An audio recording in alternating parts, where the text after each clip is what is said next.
क्या है आध्यात्म? दर्शन, चिंतन धारा, विद्या या संस्कृति की परंपरागत विरासत। आध्यात्म दर्शन यानी जीवन का शाश्वत सत्य। मानव जीवन से जुड़े शाश्वत सत्यों को जानिए और समझिए उपासक डॉक्टर सोहन राज तातेड़ से हमारे खास कार्यक्रम आत्मविज्ञान में। आत्मविज्ञान यानी सही दृष्टि, सही सोच। भाई और बहनों, मातृशक्ति को नमन। स्टूडियो में आपका हार्दिक स्वागत है, अभिनंदन है, सत्कार है। आत्मविज्ञान साइंस ऑफ द सोल कार्यक्रम के अंतर्गत हम आपको सही दृष्टि, सही सोच, राइट विजन, राइट थिंकिंग के तहत अलग अलग एपिसोड्स के माध्यम से आपको अच्छी शिक्षा देना चाहते हैं, आपको अच्छे सूत्र देना चाहते हैं, आपके जीवन का निर्माण करना चाहते हैं, क्योंकि हमारा उद्देश्य है अच्छा इंसान बनाना। सुधरे व्यक्ति समाज, व्यक्ति से राष्ट्र स्वयं सुधरेगा। हम पूरी 7 अरब की जनसंख्या को सुधारना चाहते हैं, तो उसकी सबसे छोटी इकाई यूनिट है वो मनुष्य है। उस मनुष्य को सुधारने का, मनुष्य को अच्छा इंसान बनने का हम सूत्र देते हैं, और वो रोल मॉडल 7 अरब की जनसंख्या पर भी लागू हो जाता है। ये सारा कार्य हम अलग अलग एपिसोड्स के माध्यम से करते हैं। तो आज का हमारा बहुत ही सुंदर और विशाल विषय है, वो है नशा मुक्ति। भाई और बहनों, बहुत ही सुंदर विषय है। आज पूरे विश्व में नशा बहुत ज़्यादा बढ़ रहा है। आज हम देखें, पूरे हिंदुस्तान की बात करें तो लोग जितना भोजन सामग्री, उतना अगर उसका राशि के हिसाब से बात करें कि सारी भोजन सामग्री पूरे 130 करोड़ लोगों का मूल्य देखें, और दूसरी तरफ जो है वो इतने लोग जो नशा करते हैं, चाहे उसमें शराब है, भांग है, गांजा है, और आजकल स्मैक वगैरह कितनी कितनी, ब्राउन शुगर वगैरह कितनी कितनी नई नई तरह की जो है नशे की जो है चीज़ें आ चुकी है। उन दोनों का ग्राफ बनावें, उनका तुलना करें तो भोजन सामग्री का व्यय कम है और नशे की सामग्री का व्यय अधिक है। तो भाइयों और बहनों, आप सोचिए, जिस देश में इतना बड़ा संतुलन होगा वह देश कैसे तरक्की करेगा? वह देश तो नपुंसक बन जाएगा। हमें हमारे पूर्वजों के द्वारा दी गई थाती को आगे बढ़ाना है। हमारे पूर्वजों ने हमें योग दिया, हमें अहिंसा दी, सद्भावना दी, मैत्री, प्रमोद, करुणा, वसुधैव कुटुम्बकम के सिद्धांत दिए। व्यक्ति को पुरुषत्व बिना बना दिया कि तुमको हमने पुरुष बनाया है, तुम अब पुरुषार्थ करो। पुरुषार्थ क्या है? परोपकार पुरुषार्थ है, दूसरों का भला करना पुरस्कार है, जागृति में रहना पुरस्कार है। अपना भी भला करो और दूसरों का भी भला करो, ये पुरुषार्थ है। हम सांख्य दर्शन की भाषा में बात करें, पुरुष और प्रकृति। पुरुष एक शुद्ध ईश्वर का रूप है और प्रकृति एक माया है। जब इस माया की छाप पुरुष पर पड़ती है तो पुरुष दूषित हो जाता है, और जब ये छाप मिट जाती है तो पुरुष पुरुष बन जाता है, प्रकृति अपना काम करती है। और देखिए कि पुरुष का अर्थ ये होता है कि आप प्रकृति से अलग रहो, आप दोनों न्यारे न्यारे रहो। प्रकृति अपना काम करती है, ये हमारा मन वचन काया है, ये प्रकृति के ताबे है। ये जो है वो हमारा व्यवस्थित शक्ति के ताबे है, ये हमारा साइंटिफिक सर्कमस्टेंशियल के ताबे है। ये अपना काम करेगा, ये तुम पीछे से लेकर के आए हो, लेकिन तुम तो पुरुष हो, तुम अलग हो। तुम अपना पुरुषार्थ करो। पुरुषार्थ क्या? जागृति रखो कि मैं तो शुद्ध आत्मा हूँ, मैं तो ज्ञाता हूँ, मैं तो दृष्टा हूँ, और ये प्रकृति जो मन वचन काया रूपी सोहन राज का शरीर है, ये मुझसे अलग है, ये मेरा पड़ोसी है, ये करने वाला है, ये भुगतने वाला है। मैं तो इसकी मन वचन काया की एक प्रवृत्ति को देख रहा हूँ। तो ये अच्छी बातें आज बिगड़ क्यों रही है? इसका कारण है कि आजकल नशा बहुत बढ़ गया है। नशा एक ऐसी बीमारी है कि व्यक्ति इसके चुंगल में फंस जाता है, उसकी लत पड़ जाती है और उसको लेना ही पड़ जाता है, उसके आदी हो जाता है। ये लत पड़ना नशा कहलाता है। प्रारंभ में क्या होता है, कुछ स्वार्थी लोग जो अपनी नशे की चीज को समाज में चलाना चाहते हैं, तो वह जो है भोले भाले इंसानों के बीच में बैठते हैं और स्मैक है, ब्राउन शुगर है, अमल है, डोडा है, पोस्त है, भांग है, शराब है, ये पहले शुरू के अंदर फ्री उनको देते हैं और अपना समूह बनाते हैं, फ्री बांटते हैं। और जब 10 दिन, 15 दिन, महीना भर फ्री बांट दी जाती है तो निश्चित समय के ऊपर ये बॉडी उस लत को, उस नशे को चाहने लग जाती है। भोजन भूख खत्म हो जाती है, लेकिन जो लत है वह उसकी सामने हाजिर रहती है और उसके वशीभूत हो जाता है। जो शराबी बन जाता है वो शराब के ठेके पे जाने से नहीं रुकता है। सरकार चाहे कितनी भी शराबबंदी बंद कर दे, लेकिन वो पीछे के दरवाजे से अनैतिक रूप से और लोग भी मिलते हैं। शराबी को शराबी मिल जाते हैं, जुआरी को जुआरी मिल जाते हैं, वेश्यावृत्ति को वेश्यावृत्ति वाले मिल जाते हैं, भले इंसान को भले मिलते हैं और सन्यासी को सन्यासी मिल जाते हैं। हमारी भावना कैसी है, हम कैसे लोग हैं वैसे हमारे मित्र बन जाते हैं। तो इस तरीके से नशा है, ऐसे नशीलियों के साथ में व्यक्ति चला जाता है और व्यक्ति जो नशे की लाइन में पड़ गया उसका शरीर का बंटाधार हो जाता है, शरीर की नाड़ियां कमजोर हो जाती है, वो बेशुद्ध होकर के पड़ा रहता है, वो डिप्रेशन टाइप एक लाश की तरह पड़ा रहता है। आपको मैं बताना चाहता हूँ कि जो लोग बहुत ज़्यादा शराबी हैं, पियक्कड़ हैं, वो जब पी लेते हैं तो चाहे उनके घर, चाहे उनके हाथ में 1000 रुपए की घड़ी बंधी हुई है, चाहे पॉकेट के अंदर कितने ही पैसे होते हैं, वो नाली के कीड़े की तरह नाली में पड़ जाता है, रास्ते में पड़ जाता है। लो उसके ऊपर वाहन चले, कोई वो मरे उसको कोई सुध बुध नहीं रहती है। और ऐसा पियक्कड़ व्यक्ति जब रात को 10, 11, 12 बजे घर जाता है तो उसको ये भान नहीं रहता है कि सामने मेरी बेटी है, मेरी पत्नी है या माँ है। वो अनशंट बोलता है और अपनी पत्नी को कई बार पीट भी देता है। और ऐसे नशीली लोगों की हालत ये हो जाती है कि उनका परिवार जो है गरीब हो जाता है और बेचारी पत्नी पर जो है वो इतना बोझ आ जाता है अपने बच्चों का, क्यों उसको पालना पड़ता है। अभी हमारी जो है एक सद्भावना संस्था जो महावीर विकलांग समिति है, वो हमारी एक लेडीज़ की सद्भावना का जो पूरा जो है एक यहाँ पे संस्था बनी होती है। उस संस्था में हमारी जो महावीर विकलांग समिति जिससे मैं भी जुड़ा हुआ हूँ, तो ऐसी ज़्यादातर उसमें लेडीज़ है जो बेचारी शराबियों के और ऐसे जुआरी लोगों के लत जिनकी पड़ गई है और भार उन पे आता है। उनके जो हम विचार सुनते हैं हमारी आंखों में आंसू आ जाते हैं। वो बेचारी आंसू पूरी होकर के कहती है कि सारा बच्चों का भार मेरे पर आ गया है। तो हम उसको महावीर विकलांग समिति की तरफ से सहायता देते हैं, उनको सिलाई मशीन देते हैं और उनको जो है आटा पीसने की चक्की देते हैं, जिससे वो अपना रोजगार चला सके, जिससे अपना पेट भर सके। और वो भर रही है। ऐसी हजारों की तादाद में महिलाओं को सहयोग किया, वो आत्मनिर्भर हुई और अपने बच्चों का भरण पोषण कर रही है। और ये हुआ क्यों कि उनके पति शराबी हो गए।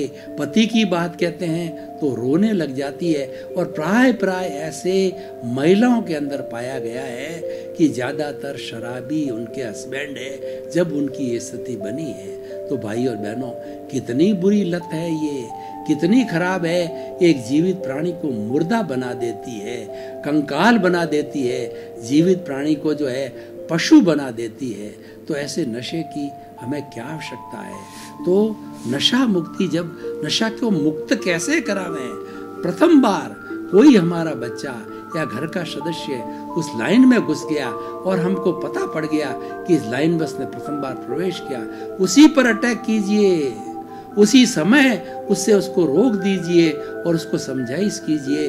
और जो उसकी जिस लत में जा रहा है उसको छुड़ाने के लिए, जैसे शराब की है उसकी जगह कुछ पीने के लिए अच्छा ड्रिंक दीजिए, अच्छा दूध पिलाइए और उसके साथ शरबत पिलाइए। वो ऐसी चीज़ उसको भूल जाए और उस लाइन के अंदर नहीं जाने दीजिए। प्रथम बार हम अटैक करते हैं, कोई भी बीमारी फर्स्ट स्टेज भी होती है, कैंसर भी बीमारी होती है, फर्स्ट स्टेज पे डायग्नोस हो जाती है, तो डॉक्टर है उसको फर्स्ट स्टेज पे उस गांठ को निकाल करके और उस कैंसरियस सेल्स को, उस कैंसर के कीटाणुओं को, उस दीमक को आगे नहीं बढ़ने देते हैं। तो उसको अटैक कीजिए, प्रथम चरण पर ही उसको अटैक कीजिए और उसकी मुक्ति करना बहुत ज़रूरी है। और सबसे बड़ी बात है, जो नशे का पोषण करने वाले अपराधी लोग हैं, जो निम्न दर्जे की शराब बनाते हैं, ये लोग जो देशी शराब बनाते हैं और नशा चढ़ाते हैं, और उसके साथ साथ में जो कुछ ऐसी एजेंसियां हैं, और ये एजेंसियां सरकार को पता है और इन एजेंसियों का पुलिस को पता है, उन एजेंसियों को ढूंढिए, उन एजेंसियों को बाहर कीजिए। और सरकार को भी चाहिए, बहुत सी सरकारों ने तो जो है शराब बंदी कर दी है, शराब की दुकानें बंद कर दी है। अब ये बात अलग है कि शराबी लोग किसी भी अनऑथराइज्ड रूप से, अनैतिक रूप से और बहुत अधिक पैसा दे करके वो शराब को प्राप्त कर लेते हैं, वो चीज़ जुदा है कि उस पर किसी का क्या अंकुश है। लेकिन फिर भी सरकार को ये प्रयास करना चाहिए, एनजीओ को प्राप्त कर प्रयास करना चाहिए कि नशा मुक्ति लागू हो जाए। हमारे जोधपुर के पास में एक माणकलाव संस्थान है जो अफीम चुराती है। वो धीरे धीरे जो अफीम की जो है भूल को हटाती है, उसकी जगह कुछ इस तरीके चूर्ण देती है, कुछ इस तरीके से सुपारी वगैरह चीज़ें दे करके धीरे धीरे वहाँ रख करके उसकी लत को जो है, जिस समय में उसकी मांग आती है, उस मांग की पूर्ति जो है दूसरे रूप में करती है और उस नशे को छुड़ाती है। इसीलिए हमको प्रारंभ से ही व्यसन मुक्त होना चाहिए। हमें जब बच्चा 14-15 साल का हो जाता है तो हर माता पिता को जो है उसके गुरु के सामने या माता पिता के सामने बच्चे को संकल्प कराना चाहिए कि मैं जीवन भर नशा मुक्त रहूँगा। अगर नशा मुक्ति का कोई भी व्यक्ति वचनबद्ध हो जाता है तो वह व्यक्ति बहुत तरक्की कर सकता। मैं आपको जो हमारे महान राष्ट्रपिता महात्मा गांधी का उदाहरण देना चाहता हूँ कि महात्मा गांधी ने बचपन में कुछ कुसंस्कार पकड़ लिए, उनकी खराब संगत हो गई बच्चों के साथ में, उन्होंने बीड़ी पी, अपने पिताजी की पॉकेट से पैसे चुरा लिए और शराब भी पी ली और उसके मांस भी खा लिया। लेकिन उन्होंने, उनकी प्रज्ञा ने, उनकी आत्मा ने उनको झकझोरा।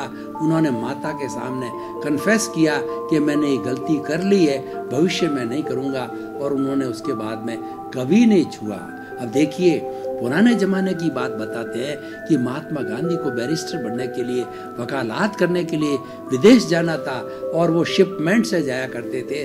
उस वक्त में हमारे भारत के अंदर विदेश में भेजने की मनाही थी, शिपमेंट की मनाही थी। और ख़ास तौर से हमारी भारतीय, मैं महात्मा गांधी के युवा अवस्था की बात कर रहा हूँ, कम से कम जो है 125 साल पूर्व की बात कर रहा हूँ। उस वक्त के अंदर उनको बैरिस्टर बनने के लिए लंदन जाना था, लेकिन माता पुतली बाई ने जो है कहा कि मेरा बच्चा अगर वहाँ जगह महात्मा गांधी, वहाँ मोहनदास करमचंद वहाँ जाएंगे तो वहाँ की जो है वो अंग्रेजी बेब को उठा के ले आएगा, वहाँ शादी कर लेगा, शराब पिएगा, मांस खाएगा, मैं उसको नहीं भेजूंगी। अब क्या, एक बेचर दास जी एक जैन मुनि थे, उसके प्रति उसकी माता को बहुत श्रद्धा थी, तो उस मुनि जी के पास में गए कि मुझे भी किसी भी तरह से माता की स्वीकृति दिलाओ।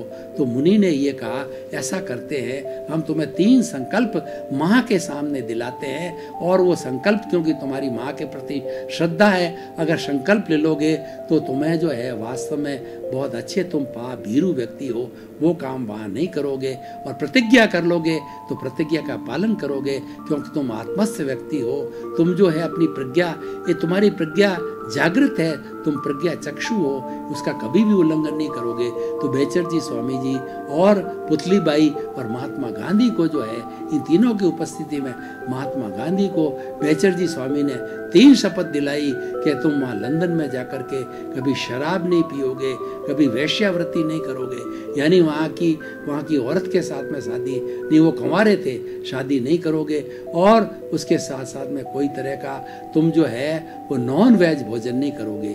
3 बातों को ग्रहण करके उन्होंने पूरा जब तक पढ़ाई की उसको निभाया और जीवन भर निभाया, और निभा करके वो हमारे देश के राष्ट्रपिता बने। और नॉन वायलेंस जो है वो अहिंसा के आधार पर जो है उन्होंने जो अपने देश को आज़ाद कराया। देखिए, प्रथम दृष्टवा फर्स्ट ही बार में उन पर अटैक हो गया, उन्होंने कन्फेस किया, हमेशा के लिए वह उनका नशा छूट गया, और प्रतिज्ञा से उन्होंने जीवन में कभी भी नशा नहीं किया। तो ये रोल मॉडल था, इस महात्मा गांधी का ये मॉडल रोल था इस मॉडल को हमें हर बच्चे पे लागू करना चाहिए। बच्चे में जब समझ आती है और बच्चा माँ बाप में श्रद्धा करता है, गुरु में श्रद्धा करता है, ईश्वर में उसकी जिसका विश्वास है, उसके सामने उसको नशा मुक्ति के जीवन भर में नशा मुक्त रहूँगा ये प्रतिज्ञा करानी चाहिए। जब ऐसे संस्कारों का बीजारोपण हो जाता है तो बच्चा चाहे स्कूल में पढ़े, चाहे कॉलेज में पढ़े, चाहे यूनिवर्सिटी में पढ़े, कभी भी इस लाइन में जाएगा।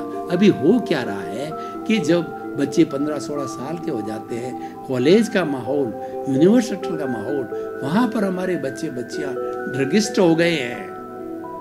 वो बहुत महंगी दवाइयाँ, महंगी जो है ड्रग्स है, पहले इसका उपयोग करने लग गए, चोरी छुप के उपयोग करते हैं, माता पिता से दूर रहते हैं, उनको स्वच्छंदता रहती है, उनको पता नहीं पड़ता है, और जब है मालूम पड़ता है तो बहुत लेट हो जाता है, क्योंकि नशे की आदतें इतना घर कर जाती है। नशा लत ऐसी चीज है कि वो 10-15 दिन या महीना भर उसको शरीर में पा लिए तो वो शरीर का नकद जमाई बन जाता है, इससे छूटता नहीं है। और वो समय आने पर जिस तरीके से हमारी भोजन करने की निश्चित जो है समय होता है, तो हमारी बायोलॉजिकल क्लॉक होती है, वो 24 घंटे चलती है, और अगर हम उसके नियमों का पालन करते हैं तो निश्चित समय पर हमें वो प्रवृत्ति करने के लिए सिग्नल देती है। तुम्हारे भोजन का टाइम हो गया, तुम्हारे सोने का टाइम हो गया, तुम्हारे उठने का टाइम हो गया, तुम्हारे कॉलेज स्कूल या तुम्हारे जो है ऑफिस जाने का समय हो गया।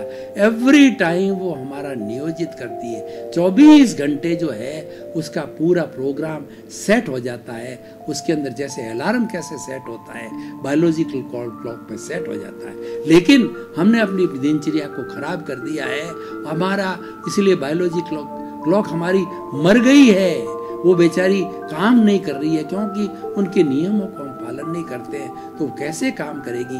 वो भी नियमबद्ध है, उनकी हम अवहेलना करते हैं, उसके प्रति हम जो है किसी तरह का अच्छा भाव नहीं रखते, उसको सुचारू नहीं करते हैं, तो सबकी बायोलॉजिकल क्लॉक मृत हो गई है। और जो लोग अच्छे हैं, संस्कारी हैं, जो लोग सन्यासी हैं, जो लोग अच्छा जीवन का पालन करते हैं, अच्छी लाइफ स्टाइल करते हैं, उनकी बायोलॉजिकल क्लॉक आज भी चलती है। तो मैं क्या कहना चाह रहा हूँ कि नशा जब घर कर जाता है तो बहुत कठिनाई हो जाती है, उसको छुड़ाना बहुत मुश्किल होती है। जब कभी भी आदत और लत को सुधारना बहुत भारी काम हो जाता है, और वह जो है नशा जो है कहा जाता है नशा नाश का द्वार है। नशा हमारा नाश करता है, शरीर का नाश करता है, परिवार का नाश करता है, समाज का नाश करता है, धन का नाश करता है, देश का नाश करता है और विश्व का नाश करता है। जिस देश में, जिस विश्व में नशीड़ियों की संख्या बढ़ती जाएगी तो वह विश्व जो एक नपुंसक बन जाएगा, और हमारी वसुधैव कुटुंबकम की, हमारी स्वर्ग की अवधारणा है वह जीवित नहीं रहेगी। इसलिए भाई और बहनों, ये बहुत ही सुंदर विषय है, इस पर बहुत से एनजीओ काम कर रहे हैं, हम भी प्रवचन कर रहे हैं। मैं भी जो है जीवन भर नशा मुक्ति से प्रारंभ से ही मैंने नशा मुक्ति का माता पिता के और गुरु के सामने जो है नियम ले लिया था। मैंने 75 साल की उम्र में किसी तरह का नशा नहीं किया। इसलिए हम अधिकारी हैं कि हमारी जो छोटा युवा पीढ़ी है, जो बच्चे हैं, उनको छुड़ाने का काम करते हैं। हमारी अणुव्रत समिति है और जिसके अंदर नशा मुक्ति का अभियान है। हम उस अभियान के तहत स्कूलों में जाते हैं, कॉलेज में जाते हैं, पोस्टर बताते हैं, नशे के जो है नुकसान बताते हैं। अभी वर्तमान में हमारे आचार्य महाप्रज्ञ तेरापंथ धर्म संघ के जो है अहिंसा यात्रा कर रहे हैं। उन्होंने 3 बड़े बड़े उद्देश्य अहिंसा यात्रा के लिए, सद्भावना, नशा मुक्ति और नैतिकता, उसके माध्यम से गांव गांव, गली गली, कूचे कूचे वो पैदल चल करके हर व्यक्ति को ये संदेश दे रहे हैं कि नशे को छोड़ो, ये नशा नाश का द्वार है, ये तुम्हारे शरीर को खराब करेगा, तुम्हारा कंकाल बन जाएगा, शरीर का मृतवत हो जाओगे और तुम्हारा परिवार भी जो है बिगड़ जाएगा। परिवार दुख पाएगा और समाज खराब होगा। ऐसे बहुत से एनजीओ, ऐसे गुरु बहुत सा कार्य कर रहे हैं, लेकिन फिर भी पता नहीं इंसान आज कितना दुर्भावना का शिकार हो गया है कि वो कहीं न कहीं से जो है नशीली लोगों को तलाश लेता है, ऐसी दुकानों को तलाश लेता है। नशाबंदी जैसे शराबबंदी जो है लागू हो गई बहुत सी स्टेट में, फिर भी पता नहीं कहाँ से वो लोग शराब ले आते हैं, पी लेते हैं और वो कोई कुकृत्य करना चालू कर देते हैं। तो भाई और बहनों, एक ऐसी ये समाज की बुराई है जिसको रोका जाना चाहिए और इसके लिए प्रयास करना चाहिए। अगर हम अपना भविष्य अच्छा करना चाहते हैं, हमारे परिवार का भविष्य अच्छा करना चाहते हैं, पूरी नजर रखो कि अपने परिवार के अंदर कोई नशा तो नहीं कर रहा है, और कहीं मालूम पड़ जाए, भनक पड़ जाए, उस पर तुरंत अटैक करो। सबसे बड़ी अटैक की वो स्थिति है कि हम उसके ऊपर खर्चा करके उसकी पढ़ाई लिखाई पे वो तो हमें पोसा जाएगा, लेकिन नशे की आदत हमको नहीं पोसाएगी। उसको रोकना जरूरी है। नशे का अर्थ होता है कि वो बच्चा हमारे हाथ से गया, उसका जीवन गया, वो बर्बाद हो गया। और ऐसे नशीली लोगों की शादी भी नहीं की जानी चाहिए, क्योंकि वो स्वयं तो बर्बाद हो चुका है, वो आने वाली अपनी पत्नी को बर्बाद करेगा और आने वाली अपनी संतान को बर्बाद करेगा। तो ऐसे लोगों को नशा जब से, और शादी के अंदर सबसे पहली ऐसी शर्त रखनी चाहिए कि बच्चा बच्ची चरित्रवान है या नहीं, नशा मुक्त है या नहीं। नशा मुक्त ना हो तो किसी भी सूरत के अंदर उनका ब्याह नहीं रचाना चाहिए। और समाज में इसकी जो खूब भर्त्सना की जानी चाहिए, इस जो है नशे की निंदा की जानी चाहिए, इसकी डॉक्यूमेंट्री दिखानी चाहिए और समय समय पर इसके सेमिनार किए जाने चाहिए, पोस्टर लगाने चाहिए। हमारा टीवी के ऊपर जितने ऐड आते हैं उसके अंदर नशे के ऐड आ रहे हैं, फिर भी बहुत गुंजाइश है। लोग नशा यूं ही बढ़ता जा रहा। देखिए कि हमारे हिंदुस्तान में क्या प्रवृत्ति है कि दवाइयाँ कहती है, दवाइयों के ऊपर इतनी नई नई दवाइयों की खोज हो रही है, नए नए टेस्ट की खोज हो रही है, लेकिन उसके साथ बीमारियां कहती है कि तुम दवाइयाँ तुम डाल हो तो हम पात है। भाई और बहनों, आपका बहुत बहुत धन्यवाद। आप ये हमारा आत्मविज्ञान कार्यक्रम देखते रहिए, इससे आपको बहुत अच्छे गुण मिलेंगे, बहुत सद्गुण मिलेंगे, सद्भावना मिलेगी, अच्छी अच्छी चीज़ें मिलेगी, आपके जीवन का निर्माण होगा, आप एक अच्छे इंसान बनोगे। जब आप अच्छे इंसान बनोगे तभी आपका परिवार अच्छा होगा, क्योंकि हमारा उद्देश्य है सर्वे भवन्तु सुखिनः सर्वे भवन्तु निरामया। जगत के सब जीवों का कल्याण हो, जगत कल्याण हो, जय जगत हो, जगत के सब लोगों को सुख मिले, शांति मिले, आनंद मिले, आपके प्रति सद्भावना और आपके प्रति मंगल का। आत्मविज्ञान में आत्मविज्ञान यानी सही दृष्टि, सही सोच।